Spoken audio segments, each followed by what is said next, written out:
இந்த நிகழ்ச்சியிலேயே எனக்கு கொடுக்கப்பட்டிருக்கிற பொறுப்பு நூல் திறனாய்வு. அதற்கான தகுதி என்று பார்க்க போனால் இந்த நூலுக்கு நான் அணிந்துரை எழுதியிருக்கிறேன். இந்த நிகழ்ச்சி அடர்த்தியான ஒரு நிகழ்ச்சி. அரங்கில் அமர்ந்திருப்பவர்களும் மேடையிலே அமர்ந்திருப்பவர்களும் என் மனதுக்கு மிக மிக நெருக்கமானவர்கள், என் மரியாதைக்கும் அன்புக்கும் உரியவர்கள். கவிஞர் இளம்பிறை அவர்கள் வந்திருக்கிறார். மிகச்சிறந்த கவிஞர் தமிழில். அம்மா அடுப்பை பற்றவை குளிராவது காயலாம் என்று எழுதியவர் அவர். அதே போல நமது ராம்ஜி நரசிம்மன் அவர்கள் 0 டிகிரி பதிப்பகம், அல்லிபாத்திமாவின் செல்லக்கருப்பி, பாண்டிச்சி ஆகிய நூல்களை தொடர்ந்து இந்த நூலையும் வெளியிட்டிருப்பவர் அவர்தான், சிறந்த பதிப்பாளர். அதே போல ஐயா புகாரி ஹோட்டல் நிறுவனங்களின் தலைவர் உமரப்புலவரின் வாரிசு, அவரது வாரிசாகத்தான் அவர் இங்கே வந்து அமர்ந்திருக்கிறார். அவருக்கும் என் வணக்கங்கள். அடுத்ததாக கொடைமனச்செம்மல் ராம சிவகுமார் அவர்கள். அவர் சம்பாதிப்பதற்காக, கொடையளிப்பதற்காக சம்பாதிக்கிறாரா அல்லது சம்பாதித்தில் கொடையளிக்கிறாரா என்று கண்டுபிடிக்க முடியாத அளவுக்கு இலக்கியத்தை ஆதரவாக பற்றி கொண்டிருப்பவர், இலக்கியவாதிகளுக்கு ஆதரவாக இருப்பவர். கவிக்கோ அப்துல் ரஹ்மான் அவர்களின் நினைவாக கவிஞர் லிங்குசாமியோடு சேர்ந்து அவர் நடத்தி கொண்டிருக்கிற கவிக்கோ அப்துல் ரஹ்மான் நினைவு சிறுகதை போட்டி பல லட்சக்கணக்கான ரூபாய் செலவுகளை ஆண்டுதோறும் நகர்ந்து 4வது ஆண்டை நிறைவு செய்து 5ஆம் ஆண்டை நெருங்கி கொண்டிருக்கிறது. அதற்கான விளம்பரமும் வந்துவிட்டது.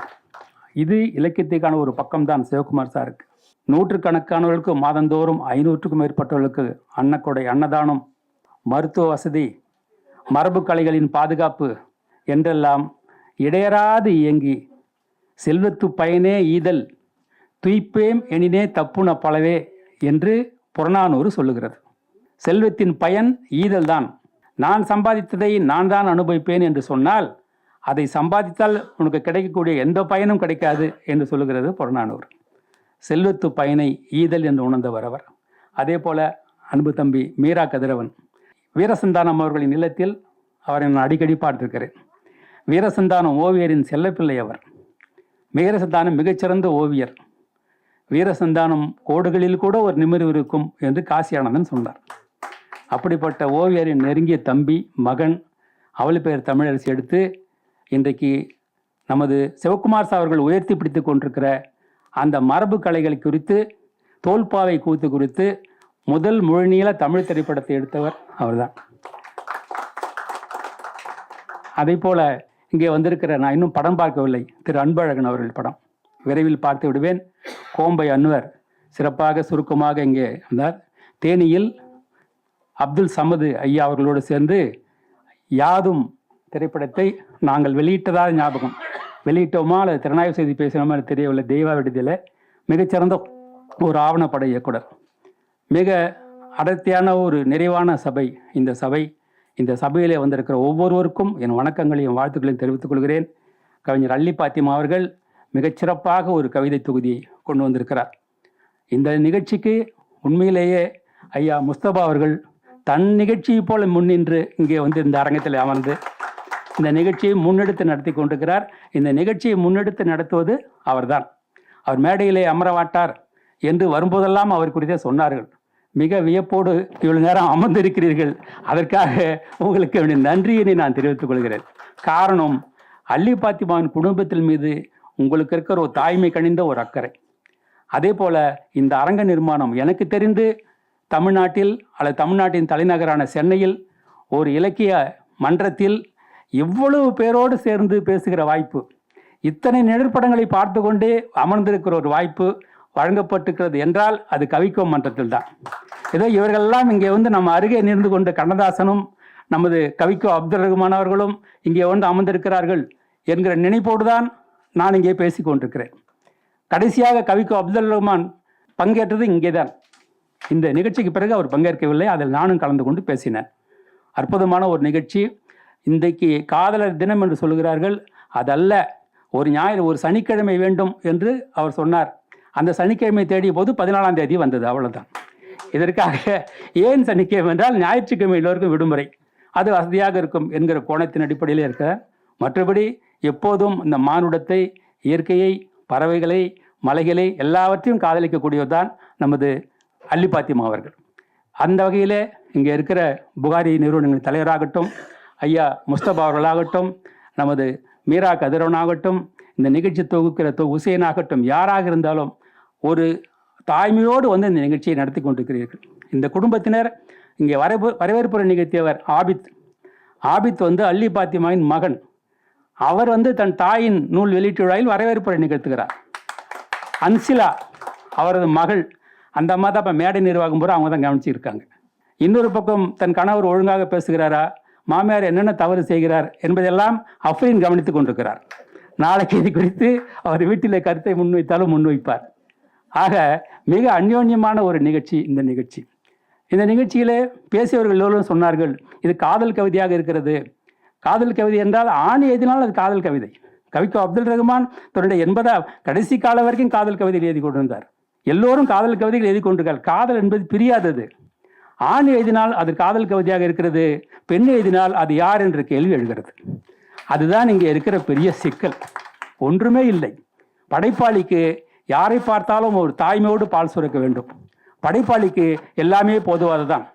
கரைமேல் பிறக்க வைத்தான், எங்களை கண்ணீரில் மிதக்க வைத்தான், கடல் நீர் நடுவே பயணம் போனால் குடிநீர் தருவது யாரோ என்றெல்லாம் மீனவர்களின் வாழ்க்கையை துல்லியமாக எழுதிய வாலி படகிலே போய் ஒரு மீன் கூட பிடித்ததில்லை.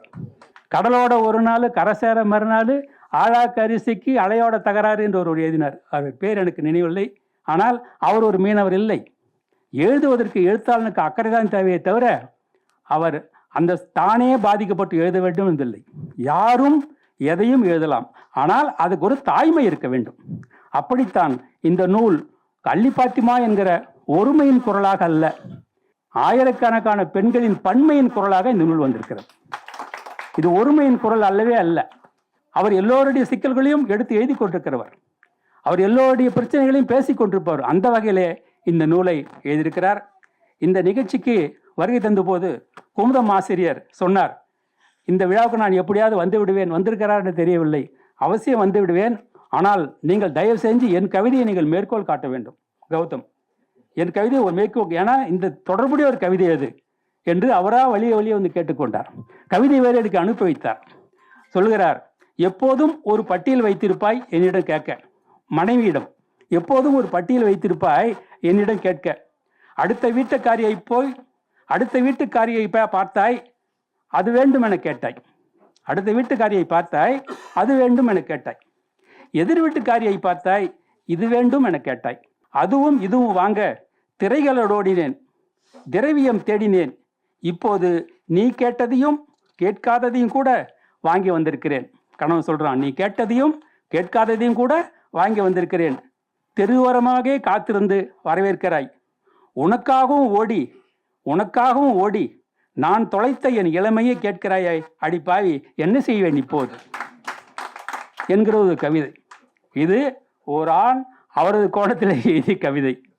இங்கே அல்லி பாத்திமா பல பேருடைய உணர்வுகளை அவ்வளவு அழகாக எழுதியிருக்கிறார். ஆபித் சொன்னார் இல்லையா, யாரோ ஒருத்தர் மனசுல புகுந்துக்கிட்டு எழுதுற மாதிரி எழுதுவாங்கட்டு, அது உண்மைதானே என்று தோன்றுகிறது. இவ்வளவு வெகுளித்தனமாக இவ்வளவு இயல்பாக பேசுகிற ஒரு பெண்மணி எப்படி இப்படி இயற்கையோடும் நதிகளோடும் மலைகளோடும் பறவைகளோடும் விலங்குகளோடும் மழைச்சாரலோடும் பனித்துளிகளோடும் சங்கமித்து இணைந்து பிணைந்து இப்படிப்பட்ட கவிதைகளை உருவாக்க முடிகிறது என்று நான் அசந்து போனேன்.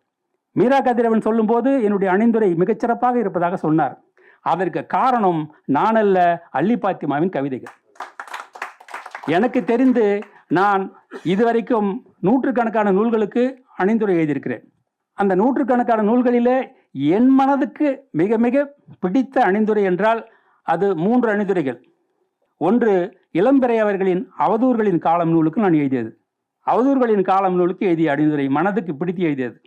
சுசித்ரா மாறனுடைய அவயங்களின் சிம்போனி என்கிற நூலுக்கு எழுதினேன், மிகவும் பிடித்து எழுதினேன். அதற்கு அடுத்தபடியாக மிக மிக ரசித்து ருசித்து நான் எழுதியிருக்கிறேன் என்றால் அது இந்த இப்படிக்கு உனது நான் என்கிற இந்த நூலுக்காக தான். இந்த நூல் இந்த அரங்கிலே 100 ரூபாய்க்கு வைக்கப்பட்டிருக்கிறது. விலை குறைத்து 100 ரூபாய். செல்லுகிறவர் எல்லோரும் 5 படிகளை வாங்கி செல்ல வேண்டும். 500 ரூபாய் என்பது பெரிய சிக்கலே அல்ல. வாங்கி சென்று இந்த நூலை நிறைய பேருக்கு திருமணங்களிலும் இணையை பிரிந்திருக்கிறவர்களிடமும் பெண்களிடமும் நீங்கள் பரிசீலிக்க வேண்டும். அத்தகைய தரத்தோடு இந்த கவிதைகள் இருக்கிறது. அகநானூறு தொடங்கி நம்முடைய மரபு காதலனும் காதலி கணவனை நினைத்து தலைவனை நினைத்து இயங்குகிறதான் அகநானூற்று இலக்கியங்கள். அழகழகாக தோழி கூறுவதாக, தோழியிடம் கூறுவதாக அழகான தமிழ் உணர்வுகளை, அக உணர்வுகளை, காதல் உணர்வுகளை ஆயிரக்கணக்கான ஆண்டுகள் பயணித்து நாம் கடந்து வந்திருக்கிறோம். அதன் தொடர்ச்சி தான் அள்ளி பாத்திமாவை தவிர, அள்ளி பாத்திமா புதிதாக யாரும் நினைத்து கொண்டு இருக்கிறார் என்று யாரும் எந்த ஆராய்ச்சிக்குள்ளும் நுழைய தேவையில்லை. அப்படி இல்லை. மகள் இருந்த வீடு என்கிற எனது கவிதை தொகுதி மிகப்பெரிய அளவில் வரவேற்பை பெற்றது. 2 ஆண்டுகளில் சிவகுமார் சார் தான் அதை வெளியிட்டார், விழா எடுத்தார், பெரிய விழாவா. 2 ஆண்டுகளில் அது 5 பதிப்பு கடந்து விட்டது. அந்த புத்தகம் 5 பதிப்பை கடந்து விட்டது. அதில் உள்ள ஒரே கவிதை 1.5 கோடி பேரால் பார்க்கப்பட்டது. இன்ஸ்டாகிராமில் காகித காதலன் மூலமாக எல்லாம் பார்க்கப்பட்டது. எல்லோரும் கேட்ட கேள்வி, உங்களுக்கு எத்தனை பெண் பிள்ளைகள்? ஒரு பெண் பிள்ளை கூட இல்லை.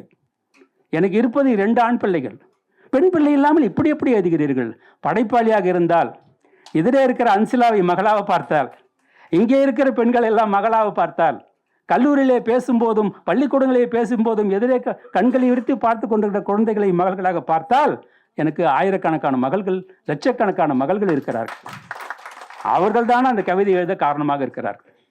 உலகத்தின் மிகச்சிறந்த படைப்புகள் எல்லாம் பாதிக்கப்பட்டு எழுதியதல்ல, சமூகத்தால் பாதிக்கப்பட்டு சமூகத்தை பார்த்து எழுதியவை.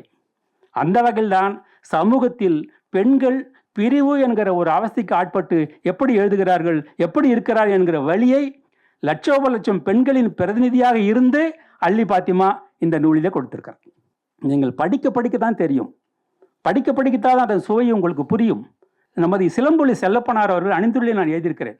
சிலம்பொலி செல்லப்பனார் சங்க இலக்கிய அகப்பொருள் களஞ்சியம் என்கிற தலைப்பில் சங்க இலக்கியங்களில் அகப்பொருள், அக இலக்கியங்கள், அகமன உணர்வுகளை மட்டுமே தொகுத்து 6000 பக்கங்களில் 14 தொகுப்புகளாக எழுதியிருக்கிறார். முழுக்க அக உணர்வுகள். அதில் அதிசயம், என்னிடம் அணிந்துரை வாங்கி போட்டிருக்கிறார். நானும் அந்த 16,000 பக்கங்களை கொண்ட அந்த 14 வால்யூம் கொண்ட அந்த நூலில் அதன் அட்டையில் நான் அணிந்துரை எழுதியிருக்கிறேன். அதற்கு அடுத்தபடியாக அகப்பொருளுக்கு, அகத்துக்கு அணிந்துரை எழுதுகிற வாய்ப்பை கவிஞர் அள்ளி பாத்திமா எனக்கு கொடுத்திருக்கிறார். அதற்காக முதற்கண் நான் நன்றி தெரிவித்துக் கொள்கிறேன்.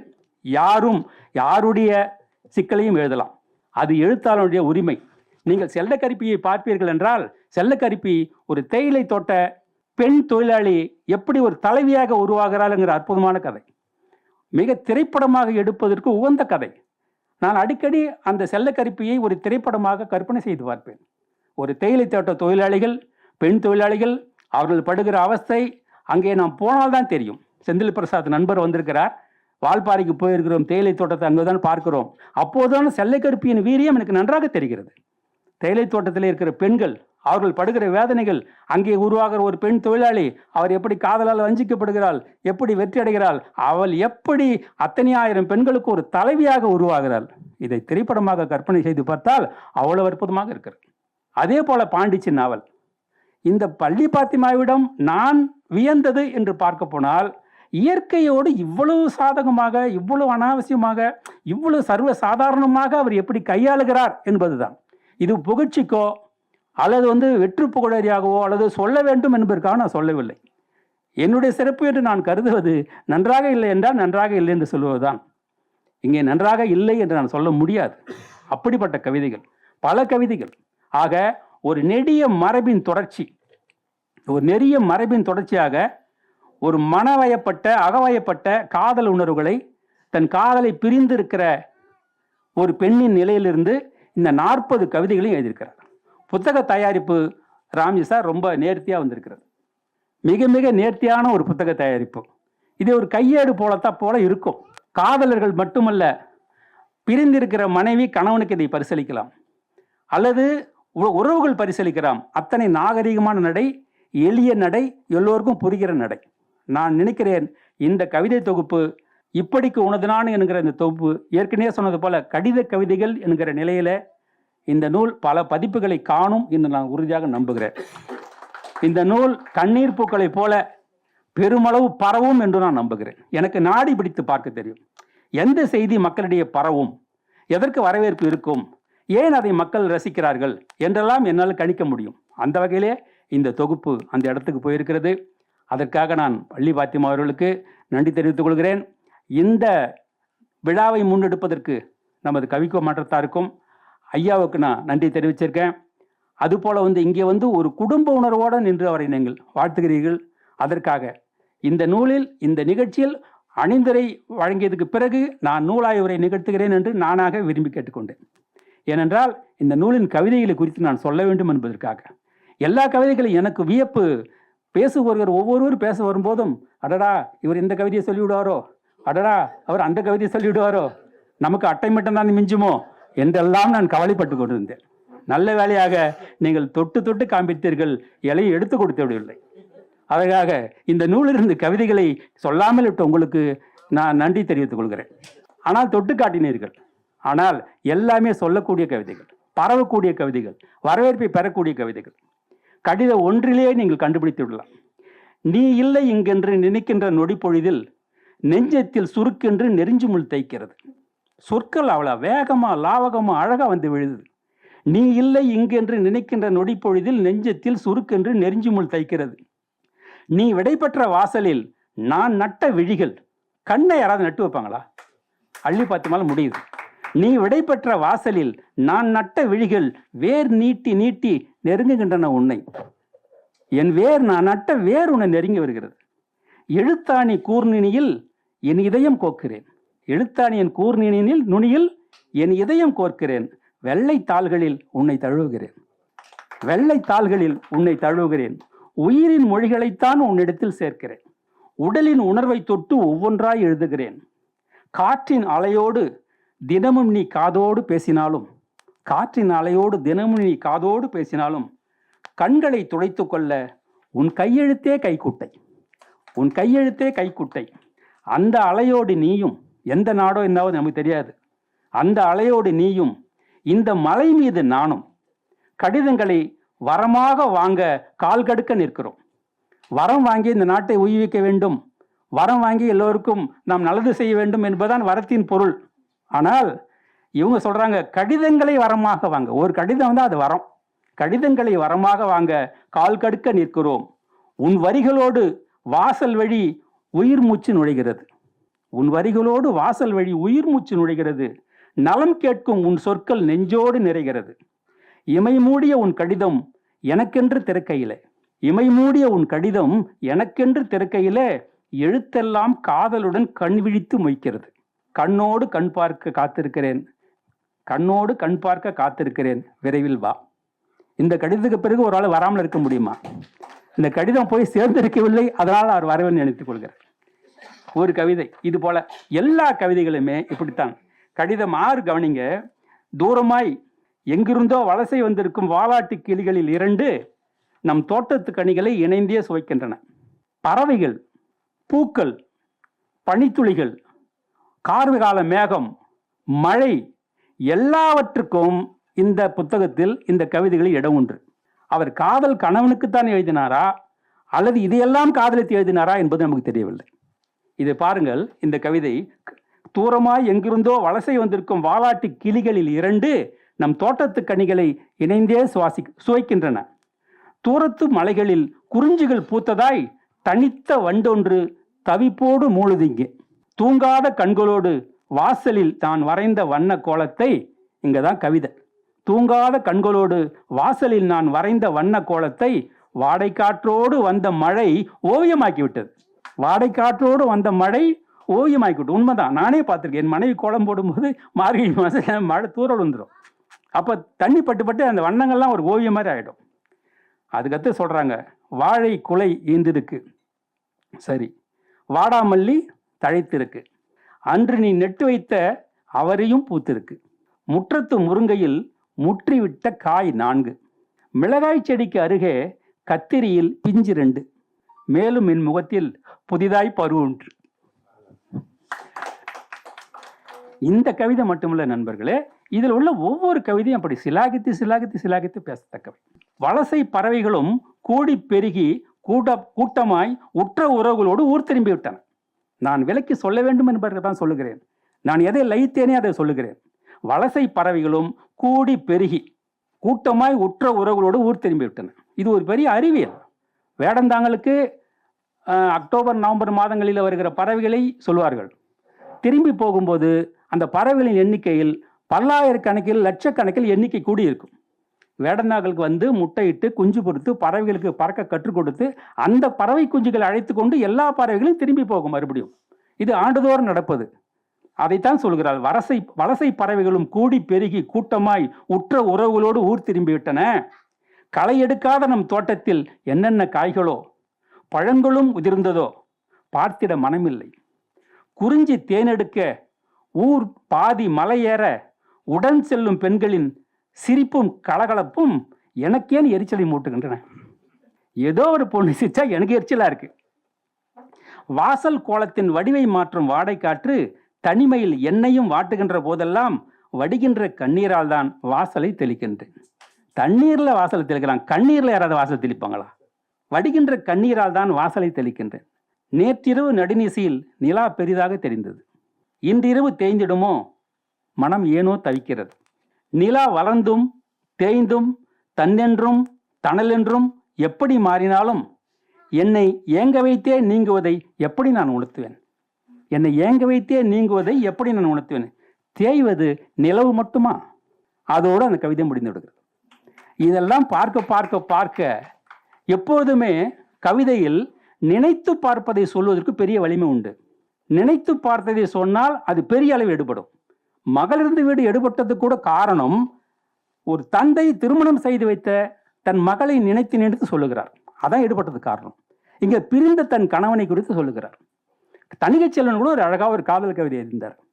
மொட்டை மாடி மீது நின்று கையிலே முத்தம் தந்து 3 வீடு தள்ளி நிற்கும் என்னிடம் நீட்டும் அந்த உத்தமையால் எங்கள் வீட்டில் வந்து அடிக்கும் அரட்டை ஒவ்வொன்றுக்கும் 2 அர்த்தம் இருக்கும்.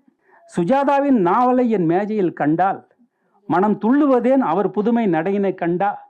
சமையலறையில் எப்போதேனும் தனியே சிக்குவாள் சொல்றார் அவர். சமையலறையில் எப்போதேனும் தனியே சிக்குவாள். நான் தழுவும் போது நழுவி பின்னர் மறைவில் வெட்குவாள். நான் தழுவும் போது நழுவி பின்பு மறைவில் வெட்குவாள். எல்லாமே ஒரு பகல் கனவாய் மாறிவிட்டது. அவள் LIC மாப்பிள்ளைக்கு மாலையிட்டதா.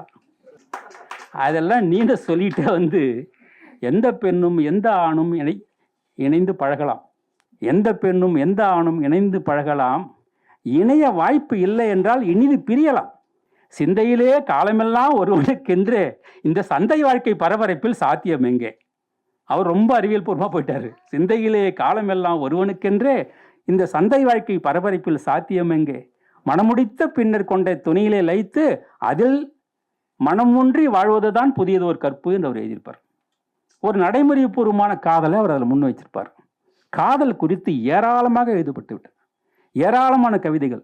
நான் ஒரு காலத்தில் காதல் கவிதை தவிர வேறு எதையுமே எழுத முடியாமல் இருந்தேன்.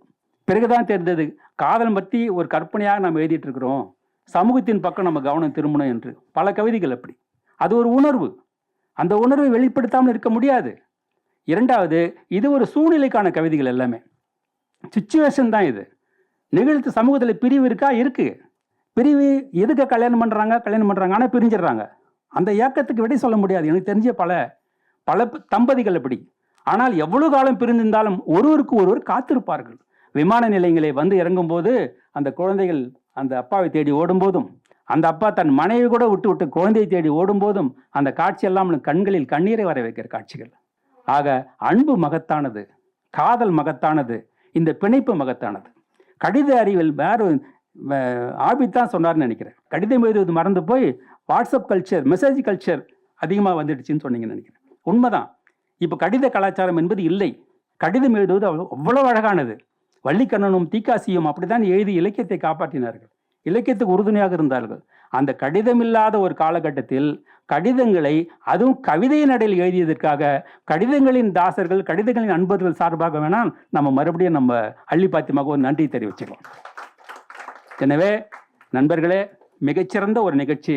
இந்த நிகழ்ச்சி மிகச்சிறந்த கவிதைகளை எழுதியிருக்கிறார் அள்ளி பாத்திமா. இந்த கவிதை தொகுப்பை நீங்கள் வாங்கி ஒரு நாளைக்கு 2 கவிதை தான் படிக்க வேண்டும். எல்லாவற்றையும் ஒரே வேகத்தில் நீங்கள் படித்துக்கொண்டே போனால் அது சரியாக இருக்காது. நின்று படிக்கத்தக்க அளவுக்கு இயற்கை இதில் கொட்டி கிடக்கிறது. என்னதான் சொன்னாலும் எங்கோ ஒரு மூலையில் கார்கால மேகமாய் ஓலமிட்டு அழுகிறது மனது. பிரிவின் இடைவெளி பெருக பெருகத்தான் இதுங்கதான் கவிதை. எனக்கு இது ஒரு பெரிய பிரிவை வலியுறுத்தி எழுதுவதால் மட்டுமே நான் பாராட்டல. அதில் உள்ள கவிதை அடர்த்தி, இந்த இலக்கிய தரமும் நயமும் இருக்கும் பாருங்க, அது கொட்டி கிடக்கு இந்த தொகுப்புல. பிரிவின் இடைவெளி பெருக பெருகத்தான் நினைவின் இரைச்சல்களால் நெஞ்சம் அதிர்கிறது. நெஞ்சு ஏன் அதிருதுன்னா நினைவின் இரைச்சல்கள். பெரிய லாரி ரோட்ல வேகமா போதும்போது கட்டடம் ஆடும் பார்த்தீங்களா, அது மாதிரி நினைவின் இரைச்சல்களால் நெஞ்சம் அதிர்கிறது. உன் நினைவுகளின் பெரு நதி என் உயிரில் பாய்கிறது. உன் உழைப்பின் துணிதானோ இடையிடையே உப்பாக சுவைக்கிறது. என்னிடையே உப்பாக சுவைக்கிறது உன் உழைப்பின் துளி. அடைமழை பெய்கிறது கண்ணில், துடைக்கும் உன் விரல்களும் தூரம் போய்விட என் விரல்கள் கூட மரத்து போனதாய் ஒரு உணர்வு. விண்மீன்கள் புன்னகைக்கும் இந்த நீல இரவில் நிலவுக்கு பதில் நீதான் பெரிதாக தெரிகிறாய். விண்மீன்கள் புன்னகைக்கும் இந்த நீல இரவில் நிலவுக்கு பதில் நீதான் பெரிதாக தெரிகிறாய். அதனால்தான் இன்று அழவில்லை நான், அதனால்தான் இன்று அழவில்லை நான். அதோட நிறுத்தல, அதுக்கடுத்து சொல்றாங்க, அதுதான் கவிதை. என்றாலும் சிரிக்கவில்லை. நான் அழலன்றது பிரச்சனை இல்லை, ஆனா நான் சிரிக்கல. இந்த தனிமை எனக்கு பழகிவிட்டால் நீ பக்கம் வந்தாலே தொல்லை என தோன்றலாம். இது எப்படிப்பட்ட எச்சரிக்கை பாருங்க. இந்த கவிதை மிக முக்கியமான ஒரு கவிதை. இந்த தனிமை எனக்கு பழகிவிட்டால் நீ பக்கம் வந்தாலே தொல்லை என்று தோன்றலாம். உன் விரல் பற்றாமல் வெறுமை பிடித்து நடக்க பழகிவிட்டால். வெறுமை பிடித்து கொண்டு யாராவது நடப்பாங்களா? சாலையில் நடந்து போகும்போது இப்படி பிடிச்சிட்டு யாராவது போவாங்களா? அது உங்களுக்கு மட்டும் தான் தெரியுமா அந்த விரல்? உன் விரல் பற்றாமல் வெறுமை பிடித்து நடக்க பழகிவிட்டால் உன் தொடுதல்கள் எனக்கு புளிக்கலாம். நீ ஏன் தொட்டோட புளிக்கும். தனித்த படுக்கையில் உருண்டு பழகிவிட்டால், தனித்த படுக்கையில் உருண்டு பழகிவிட்டால் உன் நெருக்கம் எனக்கு நெருஞ்சிகள் ஆகலாம். உன் நெருக்கம் எனக்கு நெருஞ்சிகள் ஆகலாம். தீண்டும் இன்பம் உணர்த்தாத காட்சி ஊடகத்துள்ள கண்டு நிறைவு கொண்டால் கிட்டே வரும் உன் வெப்பம் சட்டென சுட்டுவிடலாம். வந்துவிடு. வசந்தத்தையும் வாடையையும், ஒவ்வொரு கவிதையிலும் கிளைமாக்ஸ் அப்படி இருக்கும். வந்துவிடு. வசந்தத்தையும் வாடையையும் வழியனுப்பியே அழுத்து விட்டது எனக்கு. ஒவ்வொரு ஆண்டும் வசந்த காலத்தில் வழி அனுப்புறேன், அப்புறம் வாடை காற்ற வழி அனுப்புறேன், வசந்த காலத்தை கோடை காலத்தில் காலங்களை வழி அனுப்பி கொண்டிருக்கிறேன். நான் காத்திருக்கிறேன், வந்து விடு என்றது. இந்த தனித்த வேளையில் உயிருக்கான உணவாய் உன் காதலையே உண்டு கொண்டிருக்கிறேன். நகரம் மறுக்கும் பகல்களையும் இரவுகளையும் மறுபக்கம் இருந்து இழுத்து நகர்த்துவதும் நீதான். நீ வந்து சேருவாய் என்ற நம்பிக்கை நூலில் நான் பொம்மையாக ஆடிக்கொண்டிருக்கிறேன். வலுவிழக்கும் போதெல்லாம் உன் சொற்களுக்காக செவிமடுப்பேன். இவ்வளவு வழிகள் எனக்கு மட்டுமே என்றெண்ணி நான் கிடப்பேன் என்று அந்த கவிதை முடிகிறது. ஆக மிக அருமையான ஒரு தொகுப்பு. அடுத்தடுத்து அள்ளி பாத்திமாவும் நிறைய உரையாற்ற வேண்டும். சொன்னால் இன்னும் இங்கு இருக்கிற கவிதைகளை கூட நான் சொல்லிக்கொண்டே இருப்பேன். ஆனால் இந்த தொகுப்பின் கடைசி கவிதையை நான் உங்களுக்கு படித்தே தீர வேண்டும். அதோடு தான் என்னுடைய உரையை நான் நிறைவு செய்யலாம் நினைக்கிறேன். கடிதம் 40. திரைப்பட பாடலாசிரியராக அவர் ஏன் மிளிர்கிறார் என்பதற்கு இந்த கடிதம் ஒரு சான்று. அந்த வார்த்தை வளம், இலக்கிய நயம், எல்லோருக்கும் புரிகிற எளிமை, அந்த எளிமைக்குள்ளே உறைந்திருக்கிற உண்மை என்று பயணிக்கிறது அள்ளி பாத்திமாவின் கவிதைகள். கடிதம் 40 சொல்றாங்க, அடுக்களை மணக்கிறது ஆற்று மீன் புளிக்குழம்பு. நான் மீன் குழம்பு பிரியன். சாப்பிடுவதற்கு மட்டுமில்லை, செய்வதிலும் நான் வல்லவன். தமிழ் கவிஞர்களிலே என்னை காட்டிலும் மீன் குழம்பை சுவையாக வைப்பவர்கள் யாரும் இல்லை என்று என்னால் உறுதியாக சொல்ல முடியும். மஞ்சளா சிரிக்கிறாங்க, ஆனால் நீங்கள் எனக்கு வாய்ப்பு கொடுத்து பாருங்க. ஆனால் அடுக்களை மணக்கிறது ஆற்று மீன் புளிக்குழம்பு என்று சொல்கிறார். ஆற்று மீன் புளிக்குழம்பு, மீன் குழம்புல புளி கூட ஊற்றுவாங்களா இல்லை என்னன்னு தெரியல, அது தனி கேட்கணும் உங்ககிட்ட.